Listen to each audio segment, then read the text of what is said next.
Today on episode number 375 of the Teaching in Higher Ed podcast, Betsy Barre is back, and she joins me for a conversation about why to use a course workload estimator and so much more that won't fit in a podcast episode title. Produced by Innovate Learning, maximizing human potential.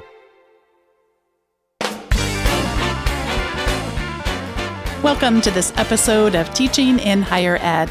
I'm Bonnie Stahoviak, and this is the space where we explore the art and science of being more effective at facilitating learning. We also share ways to improve our productivity approaches so we can have more peace in our lives and be even more present for our students.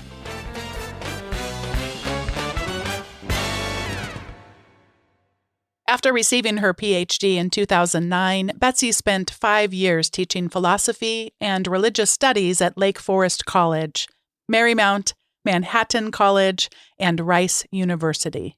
When Rice launched its Center for Teaching Excellence in 2014, she was appointed a founding assistant director. In 2016, she was promoted to associate director, and in 2018, she began her current position at Wake Forest.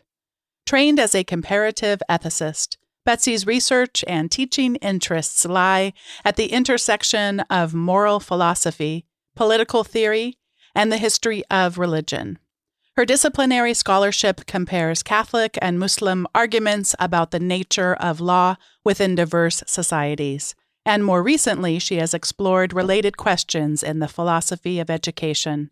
More specifically, Betsy's been thinking about the nature of professorial authority within the context of politically diverse classrooms. Betsy, welcome back to Teaching in Higher Ed. It's so great to be back. As I shared with you before we got started, the Teaching in Higher Ed was the first podcast I ever did. Multiple years ago. I can't remember exactly how long ago, but we talked about student evaluations, and I loved it, and I'm so glad to be back. I'm so glad you're back too. And the number of times that I have referenced the student evaluations it's almost like when you have that perfect collection of books on your bookshelf. I feel like we have a really good collection about course evaluations because we need to know the evidence behind it, the research, some of the bias built into it. And then I cried. I have not cried many times on the podcast, twice, I believe, to my knowledge. Yeah. And then I heard from so many people that, oh my gosh, to hear from someone who understands how painful that these can be sometimes. And then we also had one that looked a little bit more at, because of the bias, what are other ways that we might think about evaluating our own teaching or, peer evaluating others' teaching? It was really good. So I'm so glad that you were here, and I'm so glad that you're back. So today we're going to be looking at a whole bunch of topics, but a lot of them, they look at, to me, things, Betsy, that were sort of amplified. The issues got amplified with the pandemic, but they were there all along. So talk a little bit about, so we're ultimately going to get, spoiler alert, everybody, we're going to be getting to the point of talking about a tool that you and your team developed to help us with these challenges. But before we even get there, could you talk about the challenges before the pandemic hit that made you realize that this kind of a tool was necessary? And then we'll talk a little bit about how the pandemic changed that even more, and then we'll get to the tool. Yeah, sure. So I'd like to say that and I actually wrote a blog post during the pandemic about workload that sort of struck a chord and a lot of people were really interested in, and we'll come back to that in a bit. But I started that blog post by talking about my just general interest in time. I'm very interested in time management, and this is separate from my teaching and learning interest. I'm very interested in time management because particularly those of us who work in teaching centers, and when I transitioned from being a faculty member to working in a teaching center, I had many, many, many projects that I was working on, and I had a trouble sort of keeping track and keeping up with all the work. And I just felt like I never got anything done. I felt like I was wasting time, and I was curious where all my time was going. So I started actually time tracking. I did it for one semester. I was just kind of fascinated by it. At the same time as that was happening, when I first moved into teaching centers, I also, as a humanist, was always very interested in this question that we got it usually in new faculty orientation, we would often get this question from new faculty, which is how much reading should I assign? How much reading is appropriate? And I used to ask that myself as a humanist because I was mostly assigning a lot of reading. And I never felt satisfied with the answer that I gave. I would usually say like maybe one of three things. I would say, it's hard to know based on the type of reading, but that's not really an answer, right? And then I would say, check with what your department's doing, like what's the norm there. But of course, departments may not be doing things that are appropriate. So I didn't feel very confident about that. And I felt like I didn't have a good answer to that. I was also very interested in the impact of time and how we are not good estimators of time. And so I got really frustrated with my answer for multiple reasons. And I thought, gosh, there has to be research out there somewhere about like how much students can read. And that's what I was explicitly thinking about reading when I began. Like how much time does it, and not just students, how much time does it take us to read a certain number of pages? And there's a lot of literature on speed reading and other things out there. And in fact, most of the psychologists will say that actually all that stuff about speed reading is not well founded, that you can't actually speed read. So I actually started diving in. It was one summer, so I had a little bit more time to read. So I started diving into the research on reading. So it's partly for myself to be selfish of like how much time, because I actually found in my own time tracking that I spent a lot of time reading. That took more time than I felt like it was taking. So I was very interested in this. And they actually have some estimates in the reading literature about what the maximums are. Of course, there's a range. And I started doing back of the envelope calculations. And I was like, oh, like, what does that mean? Like, what can I give an answer to our faculty who asked this question? And I was doing the back of the envelope and I was thinking, oh, wouldn't it be cool if we had like some tool to just automatically calculate this for you? And it was still, again, just thinking about reading. And so then I'm not a coder. I'm not like a computer person, but I got online and I was like, I bet you there's a way I could make it in Excel and then put it on the web. And like, so I was thinking of all this not very elegant way of doing it. And I was trying to learn, like there was something like JavaScript online that you could do to make it work. And it was just crazy. And my husband, who is a quantitative social scientist who also does programming and R, et cetera, sort of walked in the room and was like, whoa, stop doing that. Stop. Like, there's an easier way. I can show you some software, RStudio, that could make it in Shiny. And he's like, that's a cool project. So we just worked together that summer and started talking to other faculty about, well, what were the things you would want to know? So then we started talking about papers and how many pages and how would we design it. And so we got some feedback on design. And then by the end of the summer, we just sort of put it out there in the world, not just open source, whatever, you can use it. And tons of people responded. And now many people are using it in their research, and has been clearly a need that people are very curious about this question. So for me, it was like, I just wanted to be able to answer the question, but it turns out it's been fascinating. And we could talk more about whatever you're interested in, Bonnie, how people have used the workload estimator, even though it just started as a kind of way to give guideposts for those of us who are thinking about how many pages do I assign in my syllabus? What's a reasonable amount? I'm chuckling so hard right now. In our family, our children who are now 7 and 9, a frequent thing that happens at dinner time conversations is this. Wait, what? Wait, what? Wait, what? And so I'm laughing so hard because my brain is about to explode right now because I'm thinking, okay, wait.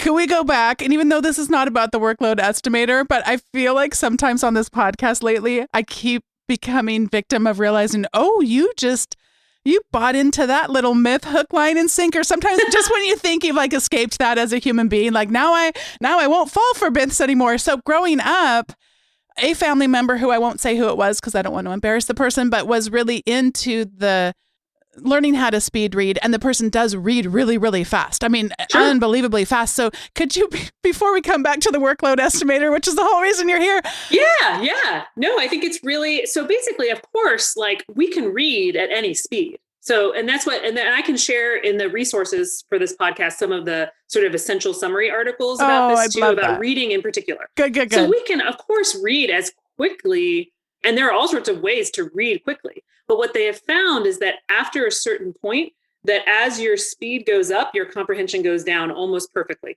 So the faster you go, the less comprehension you have. Okay. Because what a lot of speed readers say is you can learn it just as well, read it just as closely that quickly. And what they say is that's not possible, that you cannot read it as closely when you are speed reading. So I guess, I don't know if if that sort of challenges the view that your family member had, but essentially that you're going to lose comprehension the faster you go after a certain point. Because for anyone who's not seen the workload calculator, or estimator, which of course I feel like everyone has, but I know not everyone has, but there are two elements. So there is the number of words, but also my familiarity. So what will the reader's likely familiarity with it be? And of course, the less familiar we are with something, then the slower we're going to read. So it's not just the one variable of me as a person, how quick do I read, and again, you're having to group the whole class. You're having to estimate the whole class. Yeah. Well, that's a challenge too that I can come back to. But there are actually 3 elements. So one is like how many words, right? Yeah. So that's just pretty straightforward. Duh, of course. Like if you give them a lot of words, it's going to take longer to read. But then there's what the central finding of the research is that reading rate is variable. Again, duh. But it's based primarily on your familiarity with the words, as you just said, Bonnie. So, and that's really important because it means that students who are quote unquote really strong readers, like you can even have a PhD in physics, right? Who, if you give them a philosophy article or vice versa, they all of a sudden become not as strong of a reader. Mm-hmm. And I think that's really important for us to emphasize that when a student is new to a subject, they're going to be slower regardless of their innate skills, intelligence, ability, whatever, if that even exists, right? But they're going to be, if they are not familiar with the vocabulary of a discipline, they're going to go a lot slower. So I just think that's just really important, even if you're a senior, really important, grad students, really important to understand. But then the third element, apart from like how familiar are you with the words, is what is the purpose of the reading? And this gets back to the speed reading question. If the purpose of the reading is I just want my students to be generally familiar, and this is what a lot of historians are like, I want you to just have the arc of the historical narrative, right? So historians give like multiple books sometimes in a week. I mean, just huge amounts of reading. If that's the goal, then there's a different speed with which our students can probably read because we're not expecting them to really have detailed understandings of the argument. But philosophers, on the other hand, are kind of the opposite spectrum, I would say, is that they often give like 2-page assignments of reading because they want you to read every sentence multiple times because it's really important to understand the way each sentence connects to one another. So that's the third dimension is what are your purposes for the reading? Is it to skim?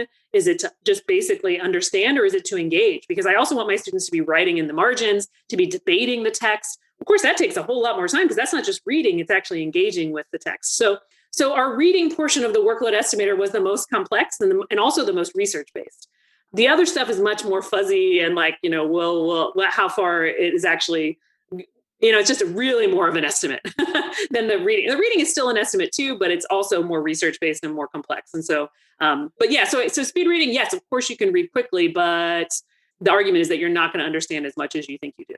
One of the other interesting research about how college students read, which is related to this question, is that the difference between an expert reader and a college or a student reader often is that an expert reader will slow down when they don't know a word. Students often will just literally read at the same rate because they're just trying to check a box to like, I have to do this reading. So they just read. Even if they don't understand what they're reading, they just keep going, right? And so one of the ways to teach reading is to say it's really important that you actually slow down when you don't know a word or that you stop and you think and that and then when you clearly understand what's happening in a passage, you speed up there, right? Or if you see that this is a description that or more evidence for a claim you already accepted, you can move through that because you're like, I don't need more evidence. I already accept that claim. Like, let's move forward. So teaching students how to do this. And often we as academics don't realize we're doing it.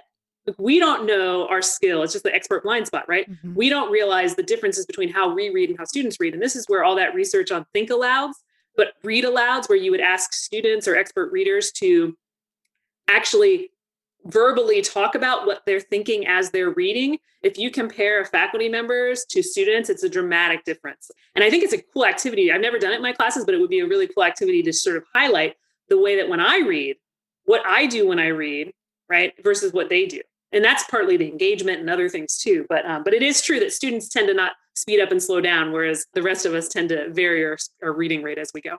Oh, this is just fascinating. I'm so glad I asked because I didn't want to be taking us on a rabbit trail, but it sounds like this is actually really important for people to understand. And I think it's so easy for us to think about get angry, to start ascribing things to students that is not really reasonable to ascribe in terms of, they're lazy, they don't want to work hard. When I was there, I worked hard and they don't want to do that. And I don't want to say we're bad people for doing that. I want us to recognize if you read your discipline that way, it's unreasonable to expect that someone else would. And one of the things that about the calculator that for me has been so important, Betsy, I use it every time I go and build my syllabus, even though I've used it for the same class now. I've probably done it at least, I don't know, some of them I've looked at it maybe more than 5 times on the same class. Why would you keep doing it? Every time it teaches me something. And I want to test something out on you. Yeah.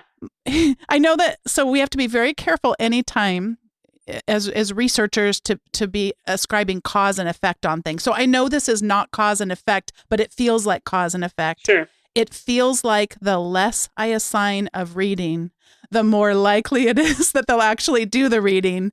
Sure. And it's not like if you do this, it's magic sauce and all of a sudden 100% of people are going to read, because there's other things I couple with it to actually like, what's like you said, what's the purpose of the reading? Yeah. And if they know in advance the purpose of the reading, then they're going to be that much like, so I'm layering multiple strategies on top. Yeah. So I can't say that, but yeah, I think this is so important. I think the question of, and I think in the literature, I don't know if I like this phrase, but they refer to it as reading compliance. The question of are students actually reading is a central question that all of us have. And there are a variety of hypotheses for why they might not be reading or and I think one of them is they are reading, but they're just not reading well. And that's the point about teaching them how to read, because they may be literally going through each on the page, each of the words. Like if they say, I did read, but we're like, how did you read? You don't know the main arguments. You don't know, right? And so part of it is actually teaching them how to read, how much time it takes. I think that's really important. But then it's also possible that we're giving them so much that they just give up. Right. And so if they think there's no chance that they're actually going to be able to get it done. And also importantly, another huge pedagogical challenge that is attention is that if we're just going to read it to them when they come to class, right? If we're just going to go over it, exactly what's in the text in class, why would they read? I wouldn't read. That's inefficient. If I know that it's going to either I won't come to class and I'll do the reading, or I'll come to class and I won't do the reading. So it's also really important that we don't encourage them or create incentives or whatever to suggest that like, oh, you don't need to read it because I'm going to teach it to you. There's a challenge there though, because sometimes students will read it and be confused. And so then you do need to help them understand the text. So there's a real interesting balance of, okay, how do I not create the conditions where they're like, well, why would I read? I know I'm going to get quote unquote taught it in class, versus making sure that if they were confused by something, you actually help them understand it. But I do think there are many interesting hypotheses about why students don't read or whether they're reading well. And I think the workload estimator can help on multiple fronts with that. One, it can help us give them, and I actually am very explicit with my students about how I use the estimator and how much I expect. And I say, look, I'm going to do this for you. I'm going to make sure as your instructor that I'm not giving you more work than is reasonable, but then you have to give me, you actually have to do the work. Right? Like this is a kind of deal we're making, right? Like that I'm going to be, if I'm doing this for you to be reasonable, then I would like you to also make sure that you do this work. So we talk about it. And then I say to them, if it's taking you longer than I expect, I really want to learn that for a variety of reasons to improve my estimates, right? Because it's based on what my assumptions about their vocabulary or their experience with the literature, right? But it also helps if people are struggling in particular ways, or how can I advise individual students on that front? So I do think the workload estimator can certainly improve the extent to which students come to class having done the reading and having done it well. So I know we haven't covered the entire tool yet, but I can't wait to get to this next part, which is the tool gets used for a while. You talked about the origins of it. Yay to your husband for helping you. Right. I didn't have Thank you, Justin. I just love that. I didn't have the R part of the story, which I love that little tidbit was in there too. You don't want to do this in Excel.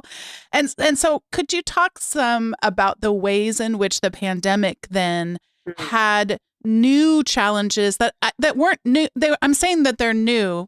They weren't new. They just got newly recognized by people. Right. So in fact, I don't know how much people know about Rice. So I was at Rice before when I made the estimator, and they hadn't really moved into online teaching and learning very much. I mean, just like pinky toes and mostly in MOOCs, not really for our students, and maybe but very little online teaching and learning had happened. So when I was making it, I had never taught online before. I had been at liberal arts colleges before, but those institutions had never taught online. But one of the things that happened with it while I was still at Rice, which was really interesting, is that we found that many of the people who were really using it were basically instructional designers or folks who were tasked with helping with accreditation standards for online learning. Because there's been a longstanding question, apparently, and this is I've learned over the past few years, a longstanding question of how do we figure out what the equivalent seat time, contact hours, things like that are to make sure that our online courses are comparable to face-to-face, but also to make sure that they meet certain accreditation standards, that they're providing enough work if it's fully asynchronous. In other words, enough and not too much, both directions. That apparently there were challenges that some faculty were assigning way too much work in online spaces, some were doing less. And as you know, which is a whole other podcast, it's really interesting in higher ed that online teaching and learning has a lot more oversight and a lot more top-down, like structure of how you design your courses than a lot of face-to-face learning does. So there was a whole group of people who were in charge of making sure that these courses, not the faculty, but other people, right? So that was interesting too. It was people outside of the faculty who wanted to use the tool to help the faculty or maybe force the faculty. So that was an interesting challenge for me as a faculty member. I was like, I don't know that you should be like using this tool to create policy. And some schools were doing that. They were creating policy that you had to do fit within the tool. And then it was interesting. Some faculty were like, is this really validated? And I'm like, dude, it's just an estimator. It's not meant to be a scientific tool, right? So I would have to defend in some ways the faculty on that front. But what was interesting to me was that it was very clear that there were really interesting questions about online activities and assignments. And it wasn't clear that our estimator really spoke to some of those things because it's different. Like, okay, so how much we didn't have the time it took to be in class in our estimator because it was out of class workload. That's the way it was designed, out of class workload.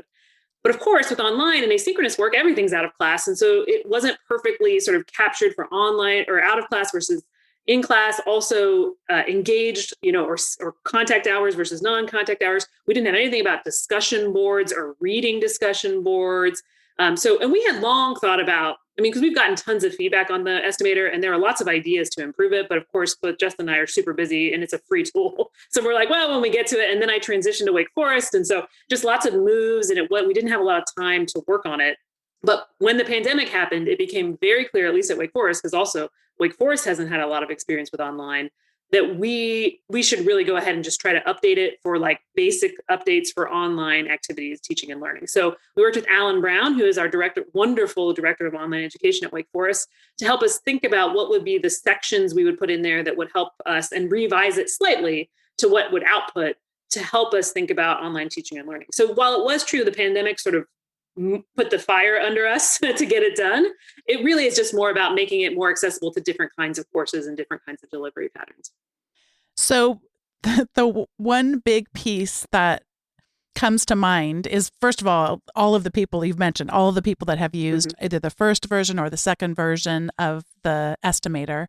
And then at the same time, a lot happening in terms of students perceiving that, wow, I just got assigned a lot of busy work. And actually, I guess I don't even want to say that was necessarily new. I certainly would hear feedback from students in terms of course evaluation. I don't mean from my classes, by the way. I am perfect. No, but I'm in faculty development. So I would, if faculty need coaching, that's a challenge sometimes for faculty to address. And I think that there got to be, at least with the faculty that I work with, some confusion thinking that when you're better about making things transparent, making things more evident, like instead of just saying, read the first 3 chapters, when you're actually using these strategies that might promote and reward better reading, then if they tried to maybe dip their toes into them, then I think they probably felt that it was very punitive. All I get is just busy work, busy work, busy work. And part of that to me, I didn't know that you had this interest in time. And so I can't wait till the next time we get to have a conversation because I have a whole new area of things I want to talk to you about. But as somebody who thinks a lot about time too, I always in the learning management system would try to break things out such that you could look at a calendar and be able to balance your own workload as a student and go, okay, I have these things from my other classes and this and then, but I know that if I break it up too much, it terrifies people. So because in my own time management, I try to break it down to the smallest thing of like, and how long do I think this particular thing will take me to do? Yeah. It's like with budgeting, I joke about like, you can either be the type of person who does like 3 categories for the budget, or like, I want to have a category for like packs of gum or something like, right? Like how much detail do you want to track things? And I'm definitely the detail person, right? My husband's like, oh God, okay, whatever. But yeah, but I actually do think this is a really important point, that what I think I mean, there's a lot of things to talk about with how students experience workload, students who had never been online and then who started taking courses online, and the way faculty shifted as well. But I do think in general that when students say that the work has increased or work has increased generally, when they feel, and it's not just students, it's probably all of us, frankly, that when people think about work, and I'm sure there's research on it, I just don't know it, but right, it's less about how many hours am I spending than it is how many things am I doing, right? So like, oh, I used to only have to do 3 things. Now I have to do 50 things. And even if those 50 things are meant to take the same amount of time as those 3 things, it feels like it's way more work than it was, right? And there's some truth to that, which is that you do have to spend some extra time to keep track of all 50 things, right? So that's one of the things I say in my blog post about hypotheses about why students are thinking workload was more this year, is that it is true there's extra cognitive load when you have to think, okay, I now have 20 assignments that are due rather than just an exam and a final exam and a midterm, right?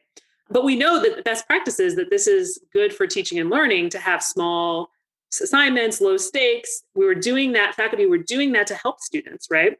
But students felt that it was more. So that's one possibility, is that it was actually that faculty didn't increase their workload, but students just felt like it was more because there was more little things. There were more things to keep track of. And they were thinking about their work in terms of the number of things rather than in terms of the total hours they were spending. Yeah. And I know you, and I'm so excited to link to that blog post. I read it multiple times and there's so much there. It was all the things that were in my head in mushy ways. I definitely think the reason that resonated with people is just really interesting. It was fascinating to me. It's always fascinating to me which blog posts take off. I'm sure you feel this way too about podcasts or whatever, but it was very clear that everyone was concerned about this issue. Like I even had it started circulating in K through 12.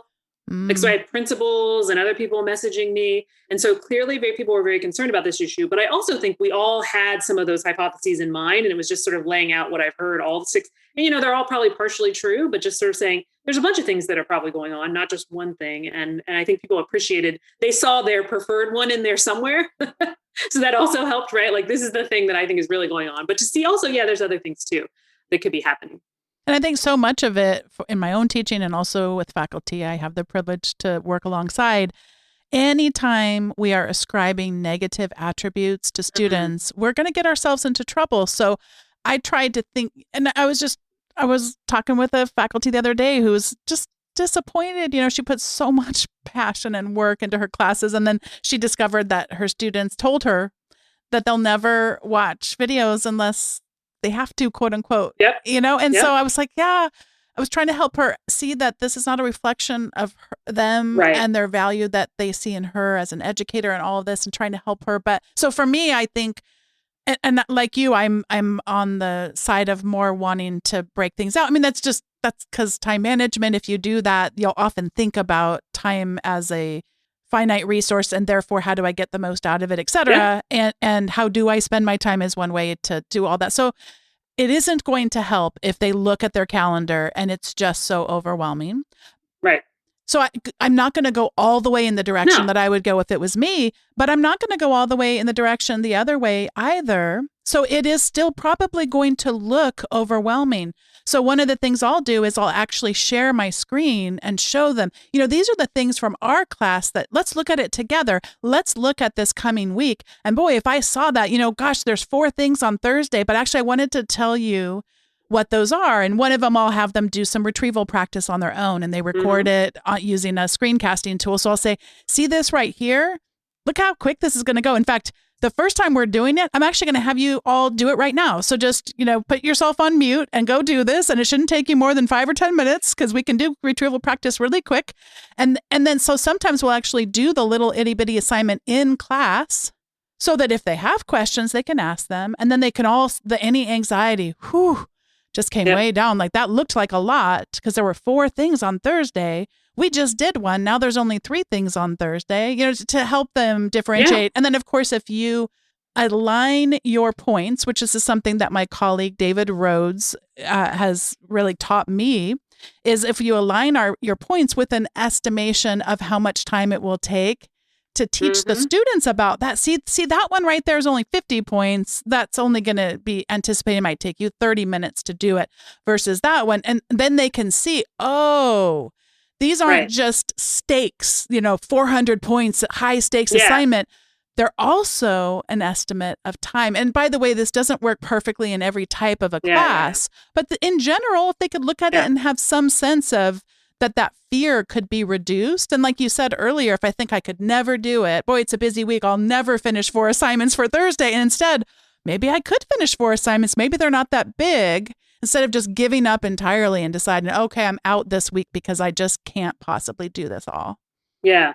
Yeah. And I do think one thing to come back to sort of circle back to sort of this question of efficiency and how we use the workload estimator is that one of the things I found, the way that I used the estimator was sometimes there would be an assignment or a reading that would take a ton of time. And then I would look at it and I would think, okay, what is my learning outcome for that assignment, for that reading assignment? And I would think, is there another text that I can give them that achieves the same outcome, but that is easier to read, right? Or an assignment. So you can do that with reading. But so what I often do with the workload estimator is I realize like, oh, I really wanted to give them this like more academic text, right? But then I realized, well, if I don't really care for that particular case, that it's an academic text, maybe I can find a popular text that they can read that covers the same sort of ground. Same thing with assignments. So one of the things that an example I often give is like, if you're having them do presentations, think about what is your learning outcome for the presentation.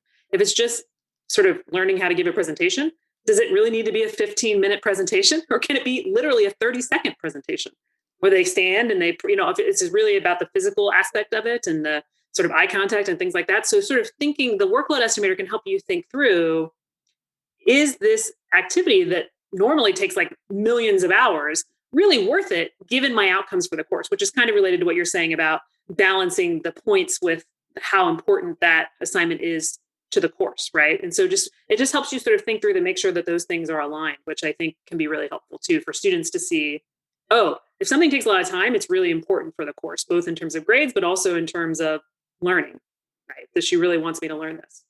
And it's so hard because I think we just have a tendency to think, all of us, we have a tendency to think it's all important.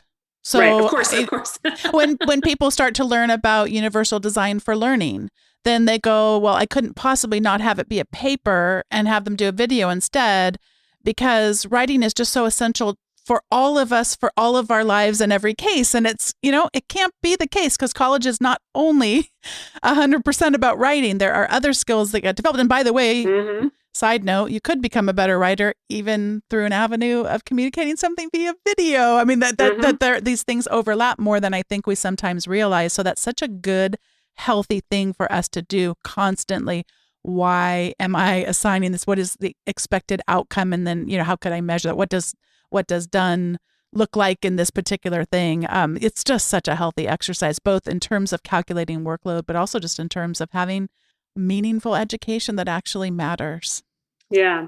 I think one thing you were talking about, how you sort of introduce your students to the assignments and sort of help prepare them and manage, like frame expectations. I think that's super important on this front. And one of the things I was really interested about this past year was whether there were differences between the way first-year students were thinking about workload and seniors.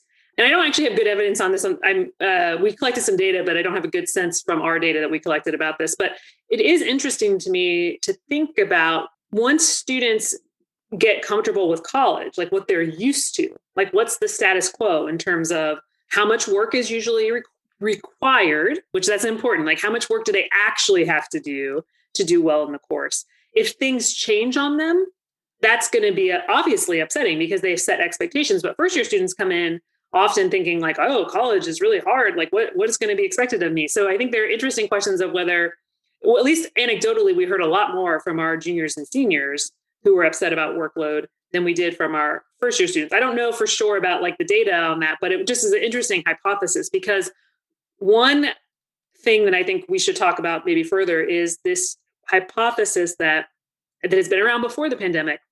And I think we've confirmed it here too, which is that students on average, expect to spend about 2 hours per week per credit hour in a traditional semester, right? Faculty expect on average about 3, right? So that's 50% more. There's just that. And that was in the literature before. And I think part of what is interesting about what happened is like never before on a massive scale have we taught faculty about best practices for teaching and learning than we did this year. And so part of what we were teaching them was you can't just expect students to do the work. You actually have to hold them accountable for doing it. Like you actually have to turn it in, or you have to have them ask questions about it. So I actually think this is very much a thing that a plausible explanation, which is that what happened this year was that for the first time en masse, faculty were actually holding students accountable for the 3 hours a week rather than 2. And that is a 50% increase, which is a huge increase, right? Students are right to say that's a huge increase if they could get by and do well and maybe even get A's by doing only 2 hours a week, including class time. That would be including class time. But then they're now suddenly expected, they have to do 3 in order to do as well as they had done in the past, right? That's a big change. So I think that's part of, and I'll be fascinated to know what happens going forward. Do faculty keep holding students accountable now that they've learned this? Are students still going to feel like the workload is overwhelming? I just don't know. I don't know. I'm laughing so hard at myself because 2 hours versus 3 doesn't sound big until you say until you say 50%, and I go, that's really big. Well, it adds up if you because it's either 30 hours a week or 45 hours a week. That's an additional 15 hours a week. Yep. Right? Yep. Absolutely. 15 hours a week. They could do so many things with 15 hours a week, whether they're working, whether they're with family, whether they're partying. Like there's a lot of things they can do with 15 hours a week. And if you went from 30 to 45, like in the middle of a pandemic, and that's why they were mad, right? Because they're like, it's a pandemic. All of a sudden we now have this extra work. Yeah. But we actually surveyed our students in the spring and asked them about like how much time they were spending and then faculty, how much they expected. And it's the exact same thing you would see pre-pandemic. Students were expected. We asked them also what they expected, right? Students expected or ended up spending about 2 hours per credit hour. Faculty expected 3. It's exactly that thing. So I do think it was partially, pandemic is stressful. Everything's harder, right? That's also part of it. There were more little things, also part of it. But this issue of suddenly now you're being expected to spend that extra time is worth all of us thinking about, what is the standard that we expect of students? Do we expect them? And actually, we found some interesting variation among our faculty on that front. We never talk about that. And I think now in new faculty orientation, I'm going to talk about this. Like, what are the expectations for how many hours students should spend out of class in your class, right? There's been that sort of Carnegie unit or like a standard like rule of thumb, like, 2 hours out of class for every hour in class. But I assume most faculty knew that. But actually, I've heard from our faculty now as we talk about it more that some had a view that you should have more hours for upper level classes than for lower level, which was interesting to me because seniors are supposed to spend a lot more time on their classes than freshmen. I don't know if that's true, but that was their approach, which was interesting. Like there had never been explicit conversations about it in the departments. And so why do we expect faculty to know what is the standard? And so I do think it is again, I think we try to, in the United States, or probably not just the United States, we just try to pretend that time doesn't exist and we can have infinite amounts of it. But we all need to be talking more about time, whether it's our labor or other things. Like it's a finite amount of time, and we cannot be expecting students who are working 40 hours a week to be putting in this amount of time and still finish in 4 years, right? Like that there's just something has to give. And so I think there's policy issues associated with this too. It's just a really interesting, it sounds like a silly kind of minor thing thinking about time, but it actually has huge equity implications moving forward too. Well, this is the time in the show where we each get to share our recommendations, and I have 3 of them. One is I'd like you to go check out the 2 versions of the course estimator tool that we've been talking about. If you've never heard of it before, never used it before, I don't know what you think, Betsy, probably a good starting point would be the first one. Especially if you're particularly interested in the reading.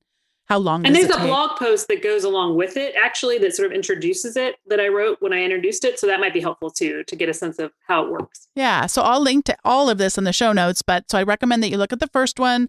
I recommend you look at the second one. And maybe you didn't even know it existed. So go check out the second one as well and see if it might suit your needs. And it has more things in it, as Betsy said, around other types of assignments, a little bit beyond reading, that will help you estimate that workload. And then the third thing does have to do with time. I'm kind of loving that I have a theme going here.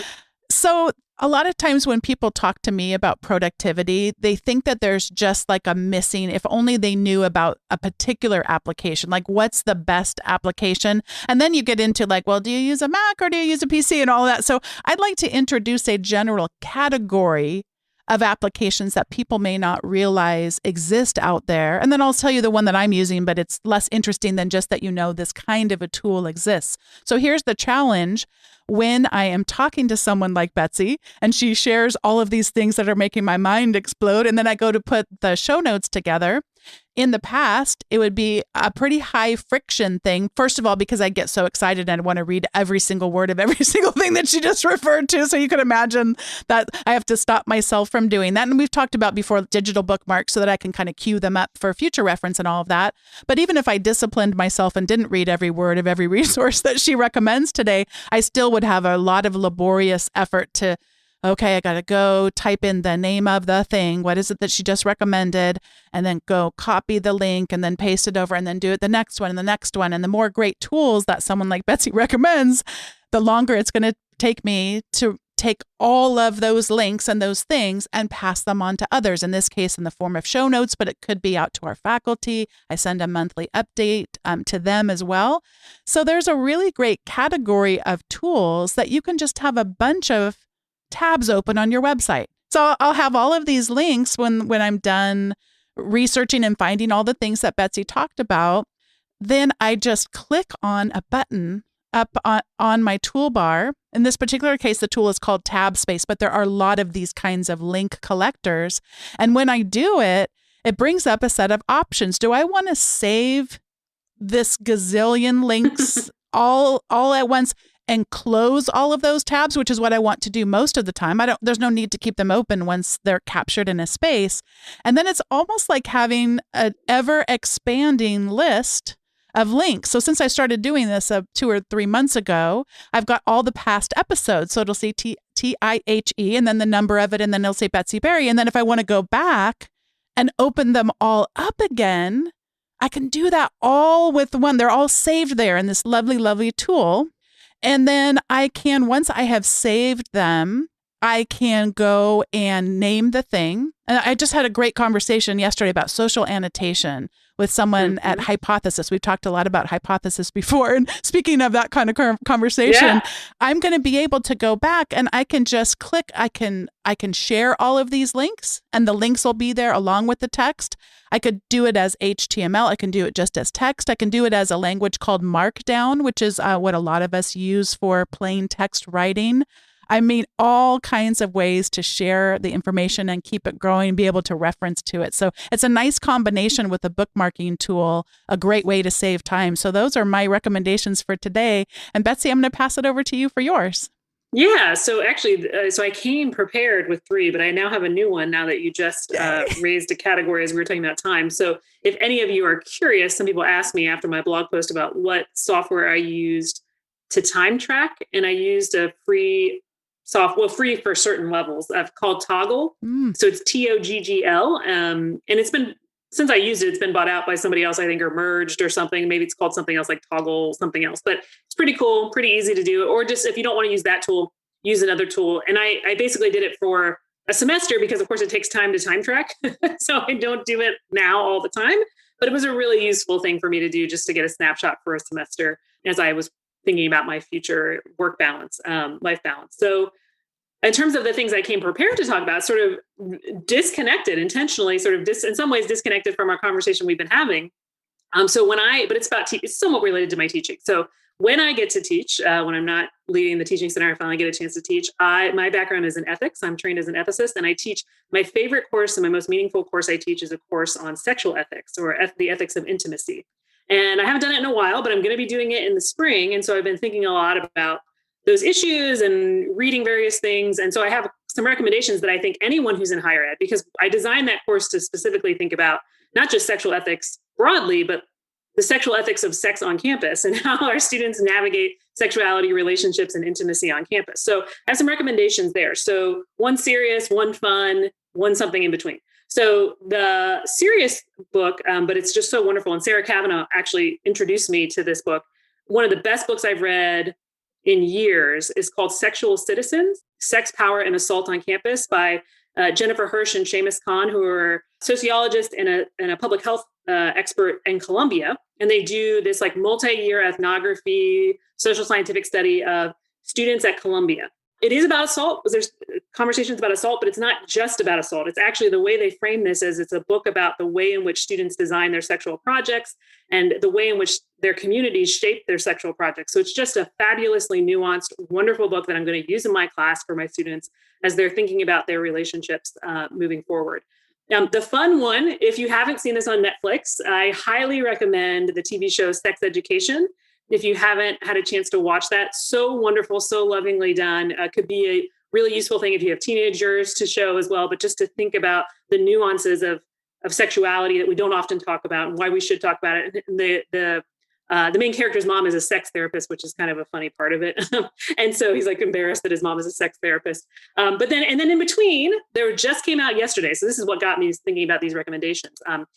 Or at least I just read it yesterday, is there's a new essay in Harper's Magazine. It's an excerpt from another journal by the philosopher Agnes Callard called Breaking Points. And it's about the ethics of breaking up. So she basically argues that we don't often talk about breaking up as a moral issue. It's like you should do it or you shouldn't do it. And there's no like theorizing about like that's an unethical breakup. So she kind of talks about like ghosting. Should you just break it off with people? Is that ethical? And talks about divorce.